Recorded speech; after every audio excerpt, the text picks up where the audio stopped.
Wild update from the 49ers facility. Fred Warner just revealed that he's been playing on a fractured ankle since week 4. We knew that it was at least an ankle sprain against the New England Patriots. That was the game where he had the pick six and dove toward the pylon. But no, the ankle has actually been fractured, and Fred Warner said that he's been undergoing painkiller injections just to play every single week. So a remarkable display of toughness from Fred Warner, but his play has indeed declined since that game against New England. First 4 weeks, he had 3 games with a PFF grade of over 90. Fred Warner was on track to be the defensive player of the year. Remember how good he was in Minnesota in week 2? Almost single-handedly kept that game close for the 49ers. The grades have been nowhere near the same for Fred Warner ever since then. The worst one of the season came against Green Bay on Sunday. He missed 4 tackles. And I pointed out, it's obvious that Fred Warner still isn't playing on an ankle that's 100%. And today he revealed that it is indeed a fracture. He said, "It's something I deal with before every game. I get on that table before every game and get shot up every single game just to be able to roll. It's not an excuse. That's the NFL.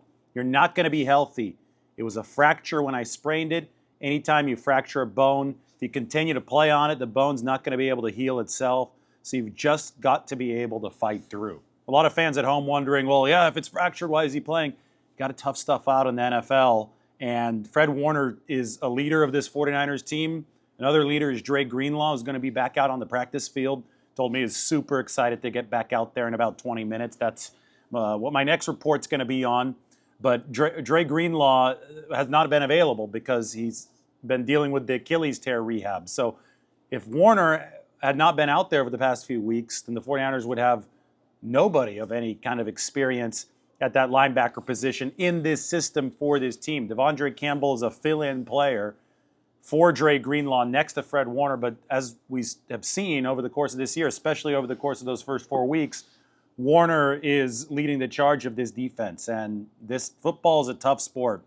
You don't just mail it in when you hit some adversity, when things get difficult. That's why the 49ers can't mail it in at 5-6. They're still very much in this race. And that's why Fred Warner has decided to tough it out through this fractured ankle. He said it's probably not going to get better until he can rest it. That's something for the offseason, though. Right now, Fred Warner is focused on doing the best he can. He's getting shot up with the painkillers every week and heading out to battle for the 49ers, and I do feel he needs to be commended for that. Brock Purdy is going to be back at practice in a limited fashion in about 20 minutes, so I will report on that. You can tune back in. Make sure you hit the subscribe button before this video is finished, or at least right after it's finished, so that way you know when that next video update is coming. Kyle Shanahan said that the 49ers discussed pursuing Daniel Jones, but, quote, that's about it. So it always made more sense for Daniel Jones to potentially be in a 49ers uniform next year.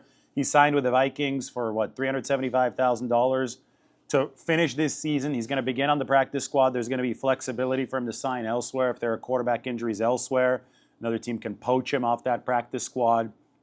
And it's a good spot for Daniel Jones to finish out this season. Stay warm, learn from a good coaching staff. Kevin O'Connell's done a great job there. He's going to be one of the backups to Sam Darnold. He's going to start on the practice squad, so he'll probably be behind Nick Mullins too. So it's a couple of former 49ers quarterbacks in Sam Darnold and Nick Mullins, and then Daniel Jones with Minnesota. And if there is a QB rehab project just like Sam Darnold's that's going to happen again with the 49ers, maybe it happens next year for Daniel Jones. We can take a look at the rest of the 49ers pre-practice injury report today, because on Wednesdays, Kyle Shanahan delivers it before the 49ers take the field. Bosa's not going to be out there. Bosa probably won't practice this week, he said in the locker room, but he said that he has made progress and there is a chance that he suits up against the Buffalo Bills. No Trent Williams. Saw Trent in practice. He's taken all weight off of that left ankle. He's on a little scooter. Last week, I think I spotted him with a boot. He's obviously trying to get healthy as quickly as possible so he can potentially rejoin the 49ers in Buffalo, or if not, then on natural grass. This is the final artificial turf game of the regular season for the 49ers, so maybe he can rejoin them on natural grass against the Chicago Bears here at Levi Stadium the week after that. Jalen Moore started in Trent Williams' place this past week, and Jalen Moore was the only 49ers offensive lineman who delivered a good game. So that should make the 49ers breathe a little bit easier. Funny quote on Christian McCaffrey today, who's not practicing, but it's a designated rest day. That's how they've been approaching this. Kyle Shanahan said that Christian McCaffrey, he's a psycho in the best way possible. Christian McCaffrey heard of that quote, and he said, he and my wife probably agree on that. You know, and Kyle talked for a long time today about Christian, saying that he's playing fine. Obviously, he's working his way back into the swing of things, just like any player who missed training camp and then missed half the season. But Kyle Shanahan is very clear to point out that running lanes haven't been there for Christian McCaffrey. He said that in the first game against Tampa Bay, there might have been two that Christian was a half step slow on, just in recognizing with his eyes, and that the stats would have been wholly different. But obviously that didn't cost the 49ers the game. They won that game anyway. This most recent game against the Green Bay Packers, there was not running room there for Christian McCaffrey. I don't think there was much running room against the Seattle Seahawks. 49ers do need to run block better. You can go look at the video that I talked about the interior line yesterday. That's the beginning of solving that mystery. So, no, McCaffrey hasn't lost a step. I'd say Deebo Samuel hadn't lost a step. That was shown on the kick return. It got called back. It was a bad call against Eric Saubert. That's life, though. Sometimes that happens, and 49ers have to bounce back from it. That's been the messaging in the locker room to Saubert from the coaching staff. It's like, hey, good technique, but sometimes the call goes against you, and it did against Green Bay. Now, Deebo Samuel needs to catch the football. That's for sure. He talked in the locker room today. And I thought he was very talkative today. He didn't talk after the game against the Packers. The two drops were really damaging, but I still think he's got burst. I still think Christian McCaffrey moves fine.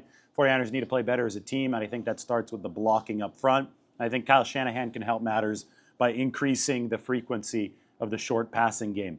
No practice today for Deommodore Lenoir, dealing with the knee injury that we talked about. Aaron Banks and Jordan Elliott both still going through the concussion protocol, so they won't be out there. And Demetrius Flanagan-Foles also out with a knee injury. Dominic Pooney will be back out of practice, shoulder injury, so that's obviously something that was concerning. He had to undergo the MRI, but he'll be out there in a limited fashion. And Kevin Givens will be returning to practice in a limited fashion for the 49ers, finally, from that groin injury. So I'm about to head out there, and I'm going to see, the 49ers debut of Cam Irving, offensive lineman whom they signed to the practice squad. It was actually Alex Mack's successor at center for Cleveland back in 2016, but it wasn't very good snapping shotgun, so he's played mainly tackle since then, although he was on the Houston Texans practice squad playing some guard this year. And so it's a versatile guy. The 49ers have added him to the practice squad. I talked to him. He's a 32-year-old veteran. Said he'd been long wanting to play for Kyle Shanahan in his system. Tyron Smith, the former Cowboys tackle, now the New York Jets offensive tackle, is his brother-in-law. So we're going to get to see Cam Irving out on the practice field. All these offensive line injuries, that should help the 49ers at least in practice. And then, hey, maybe Irving does get a shot at some point this season. But we're going to get to see Purdy-Greenlaw return to the practice field for the 49ers. And then we also will be keeping a very close eye on Brock Purdy as he tries to throw again. He tried on Monday, and it went well, no pain. So now he's going to be a limited participant in this practice, and I will have the update for you right after this. Everybody take care.